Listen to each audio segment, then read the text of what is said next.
అంటే మీలో ఒక నటుడు ఉన్నాడు అన్న విషయాన్ని మీరు ఎప్పుడు గ్రహించారు, ఎప్పుడు రియలైజ్ అయ్యారు మీరు?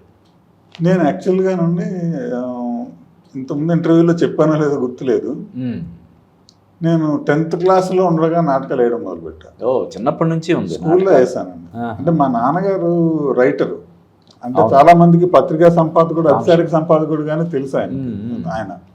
కానీ దానికి ముందర ఆయన కమ్యూనిస్ట్ ఉద్యమాల్లో ఉన్నప్పుడు నాటకాలు రాశారు, నాటకాలు నటించారు, నాటకాలు దర్శకత్వం వహించారు, పరిషత్ నాటకాలకి జడ్జి కింద కూడా ఉన్నారు. అలా నాటక రంగం మా ఇంట్లో కొంత ఉంది.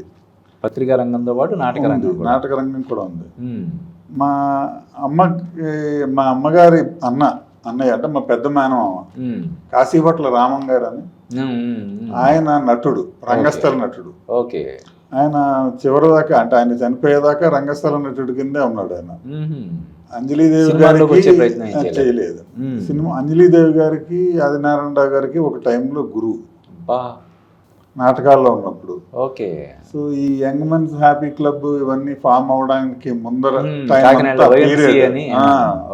పీరియడ్ లో ఆయన ఒక వెలిగిన నటుడు. అంటే ఫ్యామిలీలో చెప్పేవారు అది ఒక సినిమా చేశారు అని, కానీ ఆ సినిమా ఏంటి మాకు ఎవరికి ఐడియా లేదు, పేరు తెలియదు. మా మేనమామ గారు. సో కొంత అవి ఉన్నాయి. నేను ఫైన్ ఆర్ట్స్లోకి, అంటే నేను చదువులో అంత సూపర్ డూపర్ కాదు, అంటే పాస్ అయ్యాను, ఎప్పుడు ఫెయిల్ అయింది లేదు. సో పాస్ అయిపోతే వచ్చాను. కానీ ఇందులో లేదు కాబట్టి అందులో ఏమైనా చూపించుకోవాలని నేను ఎక్స్ట్రా కరిక్యులర్ యాక్టివిటీస్లో దిగాను నేనే. వీటిలో బిజీగా ఉండడం వల్ల స్టడీస్ లో వెనకబడడం వల్ల కాంపెన్సేట్ చేసుకోవాలి ఇలాగని నేను కవిత్వం రాసేవాడిని. సో అక్కడ యువ కవి సమ్మేళనాలకి వాటికి ఇంటర్మీడియట్ నుంచి వెళ్ళడం మొదలు పెట్టాను.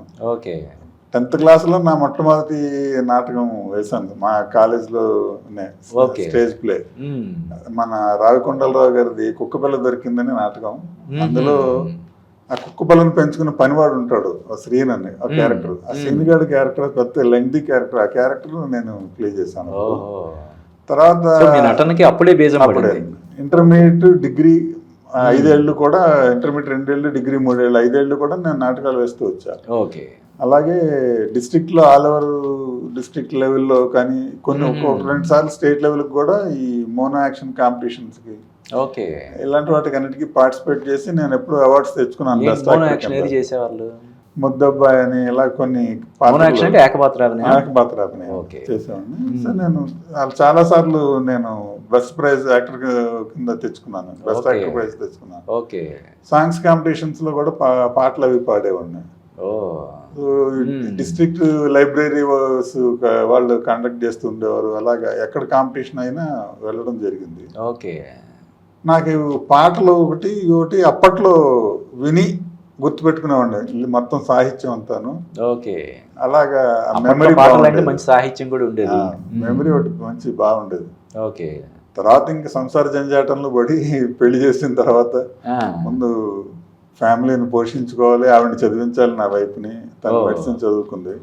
మా అబ్బాయి ఇంకా పెళ్లి చేసుకున్న తర్వాత తను మీరు డాక్టర్ చేశారా? ఆవిడ ఫస్ట్ ఇయర్లో ఉండగా మా మ్యారేజ్ అయిందండి. MBBS ఫస్ట్ ఇయర్లో ఉండగా సెకండ్ ఇయర్ నుంచి నేను చదివించుకున్నాను. మళ్ళీ ఫైన్ ఆర్ట్స్ జోలికి సినిమా రంగం వైపు దృష్టి సారించలేకపోయారు? అసలు ఏ రకంగానూ కూడా ఫైన్ ఆర్ట్స్ వైపు దృష్టి పెట్టలేకపోయాను. నేను ఇక్కడ హైదరాబాద్లో మనసు పీకుతుండేదా, మనం అందులోకి వెళ్ళాలి, వెళ్తే బాగుంటుంది, అదే ఆలోచించే టైం కూడా లేదు, పరిస్థితి ఉండేది కాదు.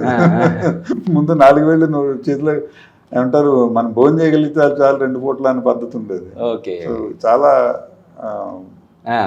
స్ట్రగుల్ అయ్యి ఫైట్ చేసి ఒక కెరీర్ నాకంటే ఏర్పరచుకుని నేను సెటిల్ అయ్యాను. పర్వాలేదు, ఇప్పుడు నా కుటుంబానికి రూపాయి ఇవ్వకపోయినా నడుస్తుంది. తను నిమ్స్లో, నా వైఫ్ సీనియర్ మెడికల్ ఆఫీసర్, మా అబ్బాయి చదువు అయిపోయింది. ఇంకేదో ఒక జాబ్ తను జాయిన్ అవుతాడు, పర్వాలేదు అనుకున్న టైంలో జాబ్లో ఉండగానే అనుకోకుండా ఒక యాడ్ చేయడం, అక్కడి నుంచి అలా వస్తే మళ్ళీ అందులోకి ఇంట్రెస్ట్ వచ్చి ఒక యాడ్ ఫిల్మ్ ద్వారా స్టార్ట్ అయింది. మళ్ళీ యాడ్ ఫిల్మ్, ఏ యాడ్ ఇండస్ట్రీ నాకు ఫుడ్ పెట్టిందో అక్కడి నుంచే వచ్చాను. ఏంటండి ఫస్ట్ యాడ్ ఏంటి మీరు చేసింది? ప్రియా స్నాక్ మ్యాజిక్ అని, దానికి ప్రియా ఫుడ్స్ వాళ్ళది స్నాక్ మ్యాజిక్ అని ఒక ప్రొడక్ట్. ప్రియా ఫుడ్స్ అంటే ఉషా కిరణ్, రామోజీరావు. దాని యాడ్లో నేను అలీ రజా మెయిన్ క్యారెక్టర్, అతను ఫస్ట్ యాడ్ అతనికి కూడా, ఓకే. అతను ఫాదర్ కింద చేశాను. ఏ ఇయర్ సార్ ఇది? 2015-14 ఇంచుమించుగా, అంటే జస్ట్ ఒక 10 years స్పాన్ ఇది. 8 years 9 years స్పాన్ అంతే. ఈ నటన అనేది ఒక అంతే. 8-9 సంవత్సరాలు. అంతే. Okay okay. తర్వాత సినిమాల్లో మీకు బ్రేక్ రావడం అనేది ఏ సినిమాతో? అంటే నేను ఈ యాడ్లు చేస్తున్నప్పుడే నాకు ముందు షార్ట్ ఫిల్మ్స్ అవకాశం వచ్చింది. ఓకే షార్ట్ ఫిల్మ్స్లో నా కొలీగే ఆర్కే స్వామి బీబీడీఓలో నాతో చేసిన అతనే ఓకే శాంకీ శంకర్ అంటాం మేము, శంకర్. తను అప్పారావు గారు అబ్బాయి అని ఒక షార్ట్ ఫిల్మ్ చేశాడు. నేను చూశానండి, బాగుంటుంది అది. అది దానికి మంచి పేరు వచ్చింది. టైటిల్ రోల్ అందులో. టైటిల్ రోల్ నేను అప్పారావు.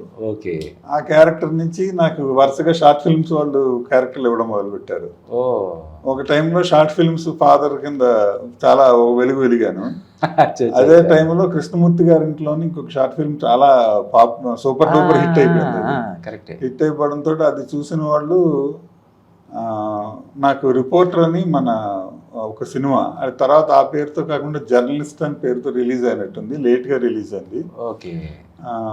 రామ్కి అని గంగపుత్రు హీరో కింద చేశాడు. అవునవును. ఆయన ప్రొడ్యూస్ చేస్తూ తనే హీరో కింద చేసిన సినిమాలో నాకు సింధూర్పు హీరో అనుకుంటా రామ్కి. వేరే. ఓకే. గంగపుత్రుడు అని ఒక సినిమా, గంగపుత్రులు అని ఒక సినిమా, ఆ సినిమాలో హీరో. Okay okay.